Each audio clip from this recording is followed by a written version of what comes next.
చెప్పండి, ఇబ్బంది ఏంటి? ఏం కాలే. ఎందుకు వచ్చారో చెప్పండి. నీకు తెలియదా ఏమైందో? అరే నాకెట్లా తెలుస్తుంది మీకేమైందో? మరి నన్ను కూడా అడగక ఏమైంది. అరే మేడం, నేను నీ బాయ్ ఫ్రెండ్ నాకెట్లా తెలుస్తుంది నీ బాధ? నువ్వు చెప్తేనే కదా నాకు అర్థమవుతుంది. అరువు, నువ్వు కూడా అరువు నా మీదనే. అందరు నా మీదనే అరుస్తారు.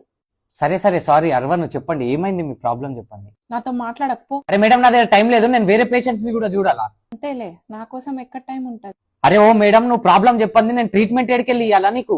ప్రాబ్లమ్స్ అన్ని నాకే ఉన్నాయిలే. అరే ప్రాబ్లం ఏంటి? నేనే పెద్ద ప్రాబ్లం. అదైతే కనిపిస్తుంది. ఏమన్నావు? ఏం లేదు. ఏదో ఒక రోజు చనిపోతాలే, ఆ రోజు నా వాల్యూ తెలుస్తుంది. అరే ఓ, ఏమన్నా పాగాలు ఉన్నావా ఏంది? నీకు అంత ప్రాబ్లం అవుతుందంటే ట్రీట్మెంట్ చేయకు, వదిలే నన్ను. అరే మేడం, నేను డాక్టర్ని, పేషెంట్స్ ఇట్లా వదిలేలేను. నాకు చెప్పాలని లేదు. నీకెందుకు చెప్పాలని లేదు? ఎందుకంటే నువ్వు వేరే పేషెంట్స్ ని కూడా చూస్తావు. డాక్టర్ని నేను చూడకుంటే ఇంకెవరు చూస్తారు వాళ్ళని?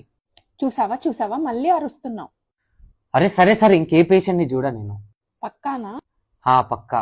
నా మీదొట్టి. నీ మీద ఒట్టు. సరే. సరే ఇప్పుడు చెప్పండి మీ ప్రాబ్లం ఏంటి? ప్రాబ్లం ఏం లేదు. అరే మరి ఇక్కడికి ఎందుకు వచ్చినావు? వెళ్ళు, ఇంటికెళ్ళు. నీకు అసలు నా మీద ప్రేమనే లేదు. ఇంకోసారి అడగచ్చు కదా ఏమైంది అని. సరే బుజ్జి బంగారం, నాన్న కన్నా ఏమైంది చెప్పు నాన్న. ఏం అవ్వలే.